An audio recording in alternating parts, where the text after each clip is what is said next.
Assalamu alaikum. So, okay, Allah subhanahu wa ta'ala is pouring out through inspiration while I was in my salah, not revelation, don't get it twisted. Inspiration. What on earth is a dukan? What on earth is Yajuj and Majuj? And I'll just get to the point really.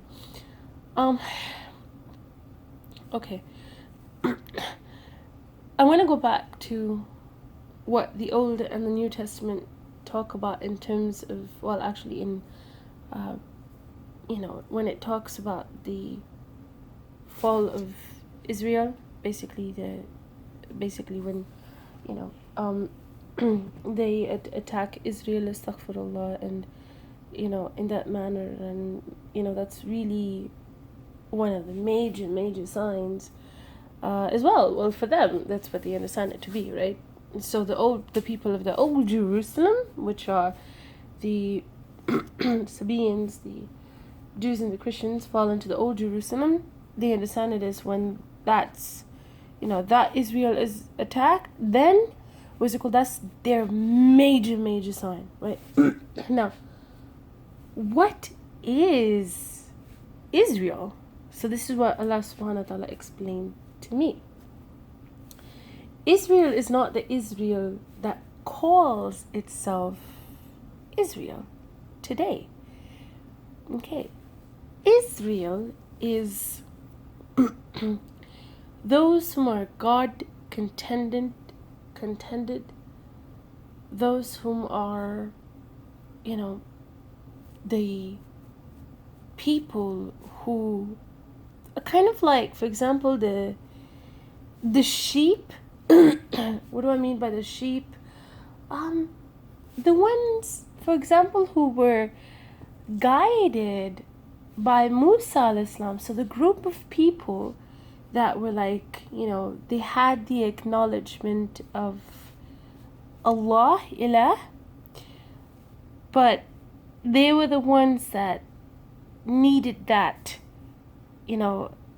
what's it called, Musa al-Islam to come in and to give them these people whom were like, okay, they believe that the Lord is one, okay, but they're still sheep and they still need a shepherd, and their shepherd is the the Rasuls that Allah subhanahu wa ta'ala sends with his covenant, to follow. So when they say Israelis or the favored people, in another way they are also called the people of the book. Again, I spoke about this. Who are the people of the book? The people of the book are those whom are the followers of the Lord from the beginning of time, who follow the covenant, the laws, what's it called, of Allah, the way, the laws of Allah, the sunnati of Allah, in the scriptures that they were sent before. So you are chosen as his, as his people, what's it called, as a nation of, Israel, meaning the nation of those whom are, the people of God, or as in the followers of God, okay, and you are the followers of God, and you become the favorite people of God when you follow his scriptures. That's how you become the people of the book. So now, how does this Israel break apart? This is what I was inspired. So let's just say, for example, that collectively as a race of Adam, right, as reproduced from Adam al-Islam, so a people, seeds that came or sprout forth from Adam al-Islam as the children of Adam. What does it mean that when Israel is destroyed, that that's one of the great major signs of, of perishing, basically, really. So I'll explain it. Allah subhanahu wa ta'ala talks about it again previously in the scriptures as, what did Pharaoh do, was it called, to the people of Musa al-Islam? What does Allah subhanahu wa ta'ala intend in all of his scriptures? He doesn't want the people to be divided. He wants us to hold steadfast together, all of us, right? So again, we did this in a previous broadcast where it talks about how when we are divided, it is only then when we're conquerable and we fall. So when we are divided amongst, people and nations and this and that, that's when we fall, because the pharaohs of modern day are able to, they're able to go ahead and do what, Pharaoh's narration would be in the Quran, which is when you're divided, you're more easily conquerable. You understand? You're more easily conquerable. So that's that manner of understanding that how would this happen when the nation, the humanity within a certain place where ad-Dukhan will occur, right? So when ad-Dukhan occurs in that nation, that will be the fall amongst the people, in terms of the followers of the Lord, meaning like they will be divided at that point, is what I'm really trying to essentially say. So please guide me, Allah subhanahu wa ta'ala, in terms of what I've understood. It is at that point when people will face, when ad-Dukhan occurs, people will face the greatest difficulty, or in other words, in previous scriptures, tribulations in their life. You understand? And the only way you get out of this fire, remember that fire?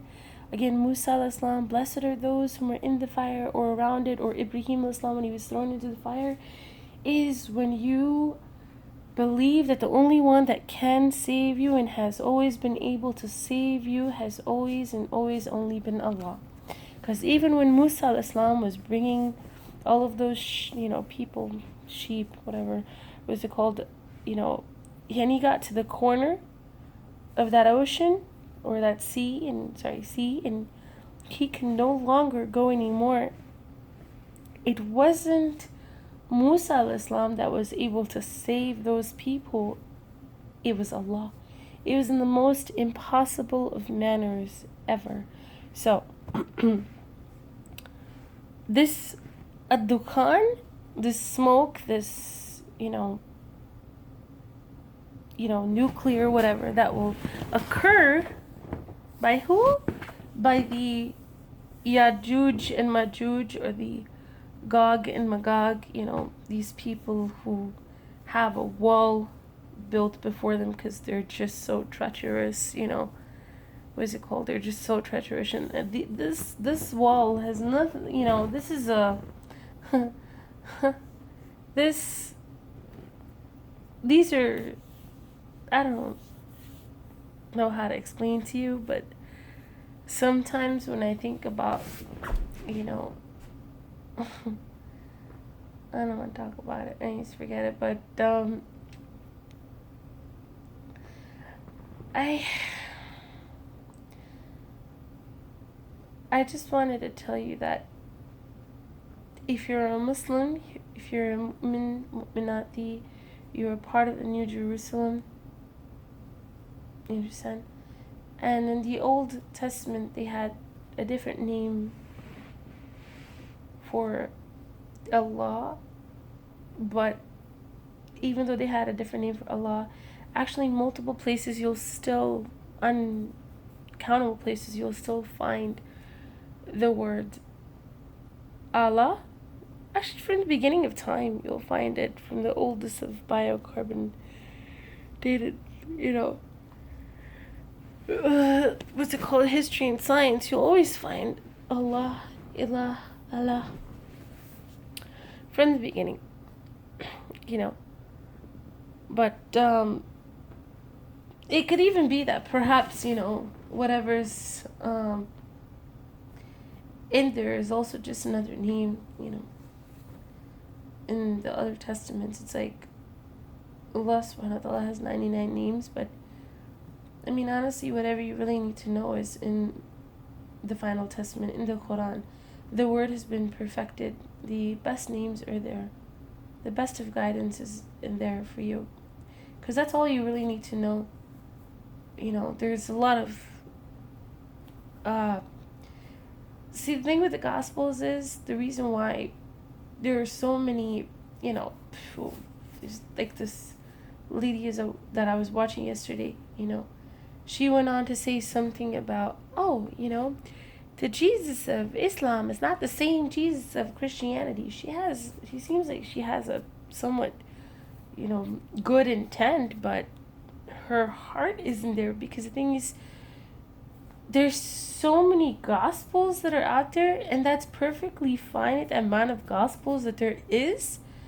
That's not the problem. The problem is, if you're looking for the truth, right, you wouldn't shut out the possibility of anything, which means that your heart has to be pure and not of ego and anger and self-understanding, but to let God guide you to the truth. Because if she looked in if she looked into the Gospel of Isaiah, she would see that, and then the word was given on to the one who, couldn't read, and he said that he couldn't read, and he was told to read. So, I mean, where are you going with this? Because even your own scriptures say that. So, what, you are saying, all of these things, and not only that, it's just so hard to explain to these people. It's almost like, exactly how Allah says. Allah lets them go astray, in that manner, and allows them to do that because that's what their heart is, like settled in. It's almost like the other people of, the others, like, those who are, let's just, say the others who don't believe in the one true God of peace. This, so those are also wholeheartedly, believing in what they worship to be the truth.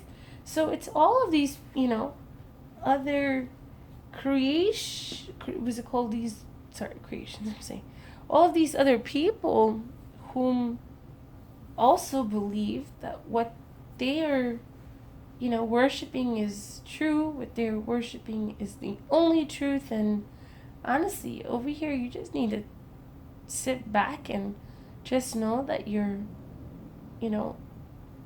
if your heart is pure and all you're really doing is just searching for the truth, you will never be arrogant about it. You will always be patient, logical, understanding. You will always listen, you understand? And you will always try to understand, okay? And you'll try to understand it the whole entire way, because sometimes, even in what you think is falsehood, there lays the truth, There lays the truth. So, in that manner, I want you to know that the understanding of Israel is really like, all the shape of the world, meaning all the people of the world, really, whom are just, you know, that's why they call, that's why they say every Anbiya had to be a herder, a shepherd, because it was like they had so much love within them that they were loving the animals in that manner. They've learned to love the animals, and they've grown up with those animals, and just like that manner that we humans, in order for us to receive the guidance, we're like sheep, what's it called, and our Anbiyas were our shepherds, our herders, and we are Israel, we are the people, and when we are divided from the meaning, okay, of worship, like when Allah tells us, okay, bow at those who bow and prostrate, that's when, like, we break apart, we fall, as in we were able to be distracted or taken away by, for examples like that time during the people of Musa al-Islam's, like, if they were binded in worship and together in worship, and and they weren't distracted by the Sumerians, right, Sumeri, and by the accessories and the things that they had brought forth,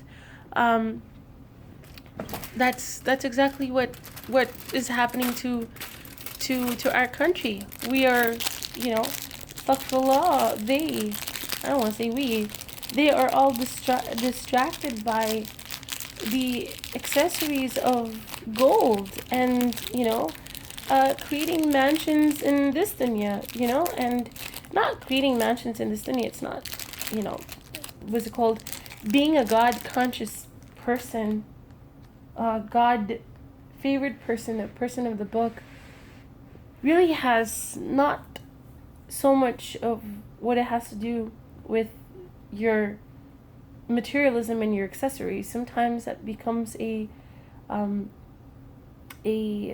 good thing, just like in Surah An-Naml, and how Sulaiman al-Islam and Dawood al-Islam were blessed with everything. Sometimes it is a mercy, what's it called, a goodness, a favor, a blessing, the grace of the Lord. And sometimes it is a test, a huge test, because there are a lot of us that are out there, astaghfirullah, I can't say a lot, some of you out there that have beyond what anyone else can really have, and then after that you're just like, oh, this is nothing, this is like nothing, it means nothing to you. Bismillah. No, you excuse me, we're given it, but it became a test to you, because what? There are things that you need to do with it, because you should do them. And that's really the purpose of life. The purpose of life is to, worship Allah and obey Him. And He wants us to do good things. Now, for me, not to be a fearmonger, but that's really what the scriptures really prepare you for. It is very important to understand. In 2015, I saw that we were on the clock at 11:57. Before the doors of Jannah open. It's been a struggle since then, with even thinking at times that I would be able to make it past that door. So even for me, it's one heck of a struggle. It is the craziest struggle. I think it's gonna all sound crazy, but in my dreams, I think I went to hell under the influence of, you know, somebody who was the most dearest in the planet to me. Just almost making that person an ilah, a god, astaghfirullah. And this is the craziest part, since I'm discussing it anyways, it doesn't matter at this point, whatever. This is undeniably what hit me earlier today. The reason why hell is beneath our feet is because, of course, as the scriptures, and of course as the understanding that I've received from Allah, and in terms of, if you go back to the Gospel of Enoch, if you go back to Gospels, if you go into the Quran, you do a study, in that manner, to understand that even the term lake of fire is in the Quran. a lake of fire. So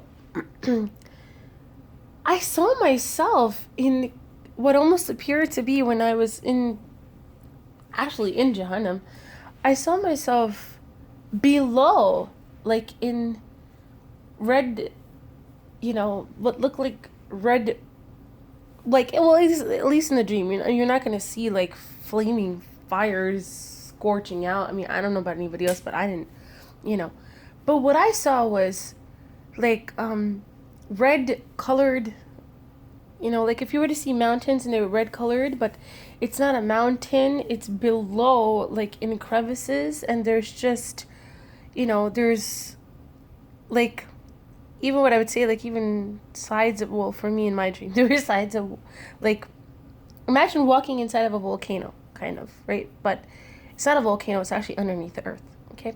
So there's places, because I was walking on the side with what appeared to be an angel, and that was one of the other dreams that I had, in it. But previous to that dream, what I had seen was that I was in shackles. I was in shackles on my hands, on my feet, and I'm opening up about this today because I really no longer care at all about what anybody's gonna say, what anyone's gonna think, and especially if it's because I've had too much. Anyways, I've dealt with too much in my life with the people around, which Allah subhanahu wa ta'ala says, you are going to be mocked and scoffed and this and this and this and this and this, even no matter how much pure intent you might have for them. I don't give a damn anymore. I don't, I'm not going to feel hesitant to say even something that's personal in that manner. So, here it goes. So, I saw that there was like lava, like it, I'm just describing it in the only perception that I understand it to be, that it was lava, like it was a liquid, a fire, now, if that liquid of fire is ultimately just going to be right below the earth, or is it going to go deeper and deeper and deeper, that I don't know. That Allahu Alam, that's something I haven't understood to that point yet. But I saw, like, once I had left the individual whom was in that type of manner, and in that type of, like, I was in the situation that I was really in at that time. Once I went away from that, and I made a istighfar, and I came back, like, wholeheartedly to the path of Allah. What does that mean? So before that, I was I had come to Allah, what's it called, through reading and through, it's Allah really opening the doors, seeing that which is in your intention of wanting to change, because He doesn't change a condition of a person until they're seeking it for themselves. And when I wanted it, I was, on that path wanting to learn, or, it was that, that course of time that I was learning. But then after that, I came into the dunya. So I went from the spiritual realm of understanding to the need of the flesh, like the whole marriage thing and all that stuff, and really just, turning someone else into God, just like how God describes it in the Quran. And astaghfirullah, it wasn't, you know, his fault upon me. It was my own fault because I allowed myself to, astaghfirullah, you know, see him before I saw God, or see him before I saw anything else on the planet. I was doing every single thing in this universe to please him. Astaghfirullah. And there's nothing wrong with doing things for your husband, but, you know, I was just feel way too much, you know, like, because one, as a human being in general, I wasn't receiving the same at all, not even less than.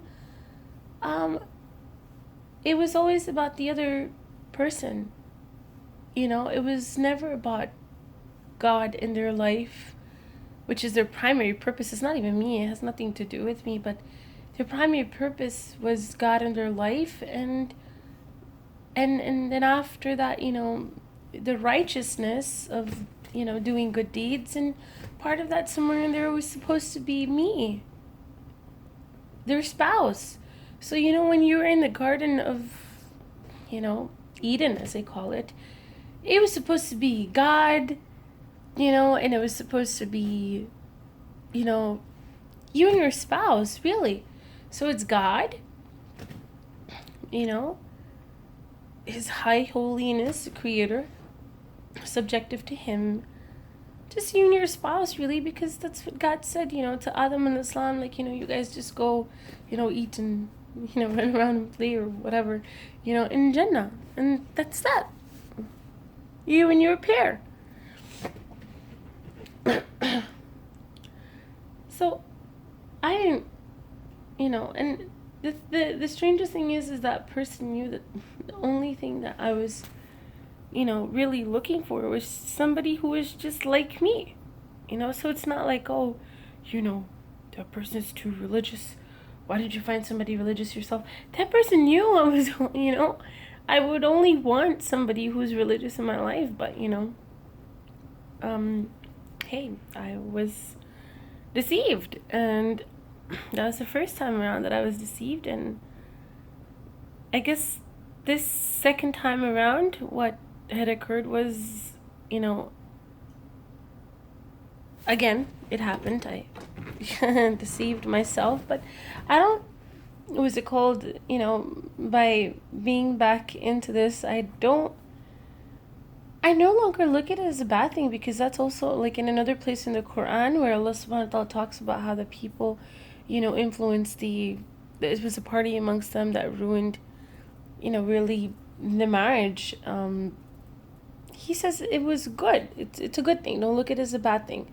So in that same manner, him coming back into my life, astaghfirullah, is just really more of the realization of how it's okay. Maybe Allah subhanahu wa ta'ala was just utilizing him to, you know, just like how the divers, the one that were chained up and, you know, locked up, and all of these things were utilized to build Solomon's kingdom.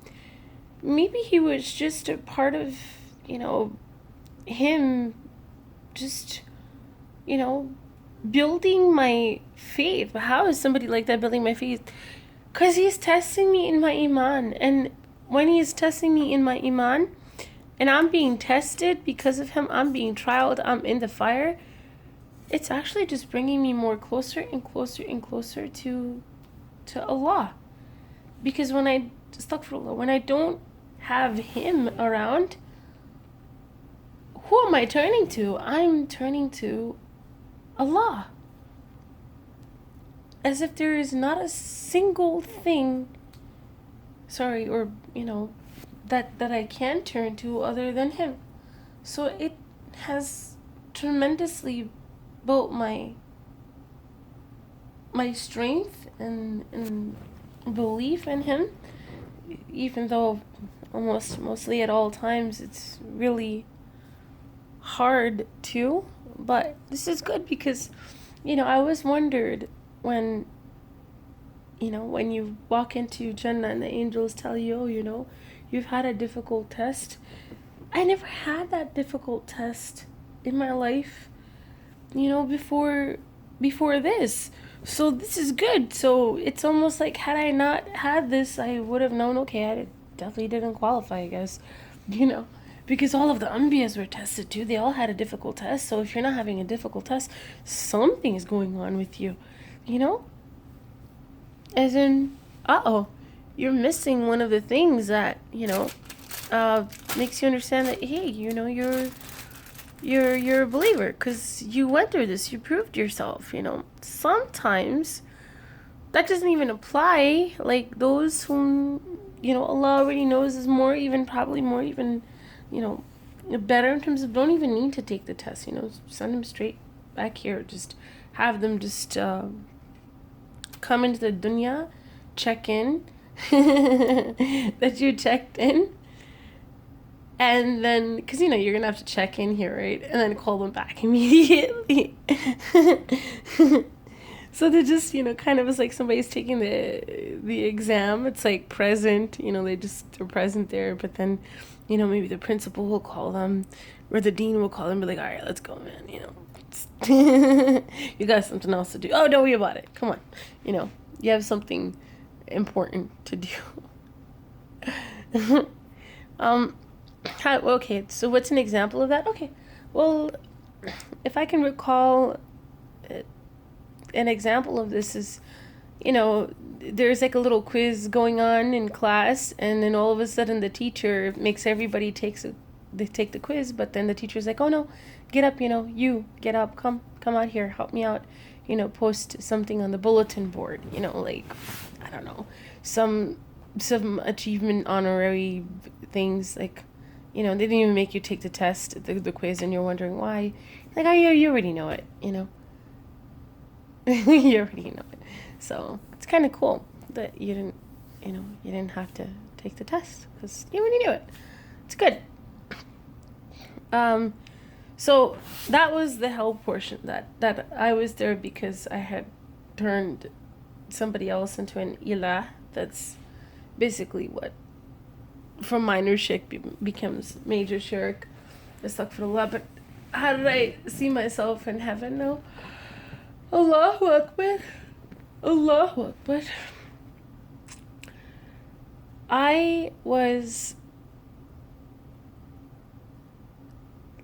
I was in Jannah. This is the only place that my mind can even perceive it. Like, when people tell you, oh, Jannah is like nothing you've ever imagined ever in your lifetime, that's not correct, actually. What do you mean it's nothing like you've ever imagined, you can never perceive it? Actually, no. Allah says some of the fruits that you are going to be given, you're going to be like, oh, this is like something similar that I had before. Wow, okay, so something similar that you had before, that's one. In terms of similarity. So Allah subhanahu wa ta'ala is going to give us something similar to this, but a lot better, and everything that was before will be completely demolished and gone. You said completely gone. And it will be a new earth. And on that new earth, everything will be much, much, much, much, much better in terms of, what you receive.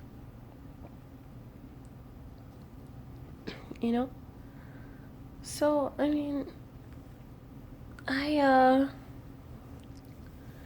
it's not like how I went from there to there. It's like really much, it's very difficult to understand, but I saw that I was in Jannah, and there was like this huge massive throne, but underneath that was like all these little thrones, and they were just in a huge like row, like it was just all pinned straight, like one row of like smaller thrones underneath that elevated throne. You understand that? Underneath that it was just one line of like small mini thrones, and Isa al-Islam was there, and he he's there with me, and he was standing there with me, and he did something to me. It's almost like how, you know, like when you're knighted by the queen.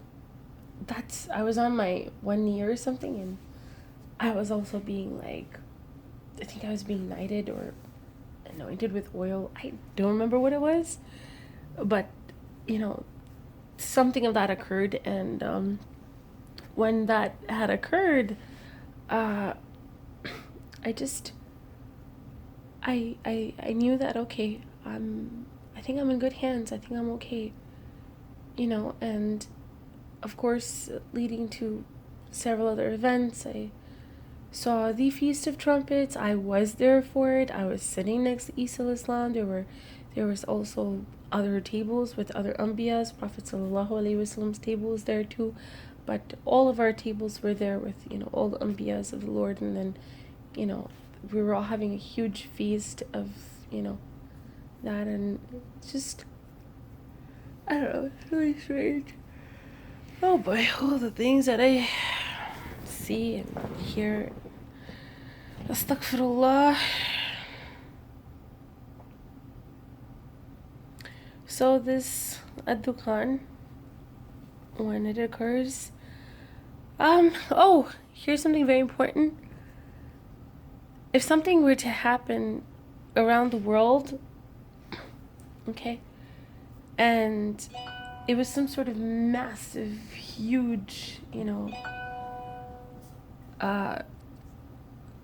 God forbid, attack of some sort by Yajuj and Majuj, meaning Gog and Magog, whether you consider them to be, you know, nations, or even if you're crazy enough to think it's, you know, even a alien invasion, do not think that this is a false flag attack. Don't even do it. It is freaking very real. Okay?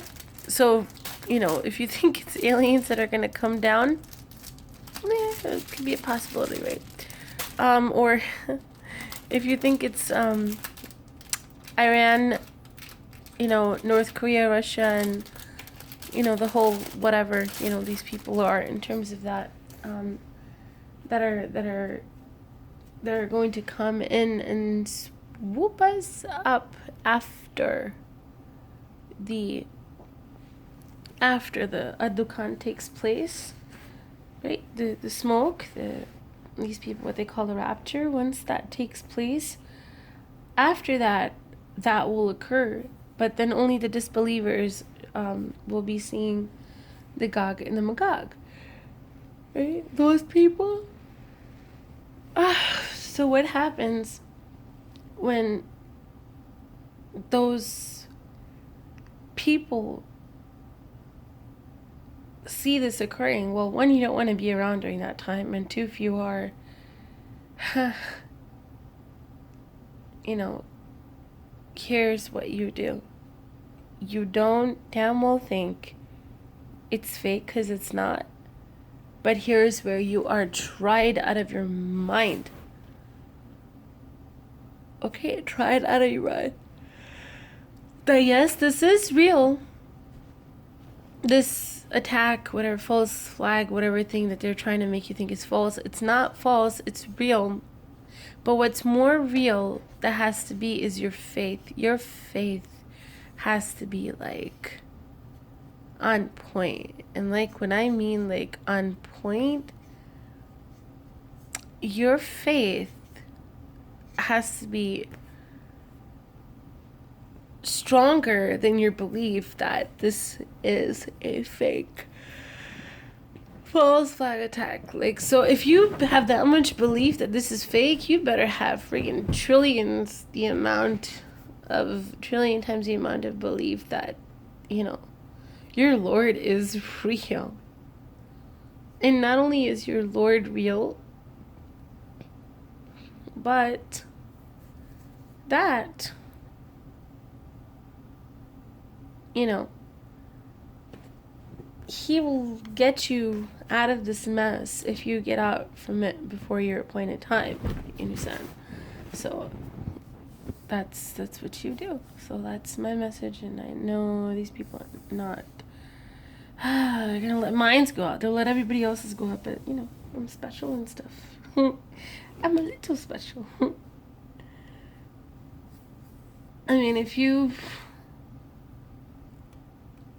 must understand one thing. Even your shepherds are being accounted for.